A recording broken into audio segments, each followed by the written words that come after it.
अस्सलाम वालेकुम, कैसे हैं आप सब। मेरा नाम है सहर अली। उर्दू स्टोरी चैनल सहर वॉइस में आप सबको खुशामदीद। हमारी वीडियोस आपको थोड़ी सी भी अच्छी लगे तो वीडियोस को लाइक करके चैनल को सब्सक्राइब कर दें और नई आने वाली वीडियोस के अपडेट के लिए बेल आइकन को प्रेस कर दें। आज फिर मैं आप सब के लिए हाजिर हूँ एक नई कहानी के साथ जो बिल्कुल हकीकत पर मबनी है। ऐसी बहुत सी बातें जिनके बारे में आपने ना कभी सोचा ना देखा, पर ऐसा बिल्कुल हकीकत में हुआ है। ये आपको हर रोज आने वाली कहानियों में पता चलता रहेगा। ये वाकया एक लड़की का है जिनको नाइट शिफ्ट के लिए एक रात हॉस्पिटल में रुकना पड़ा।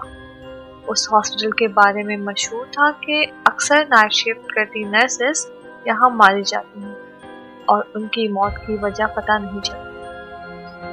इस वाकये को जानने के लिए कहानी को मुकम्मल सुनिएगा और अपनी राय का इजहार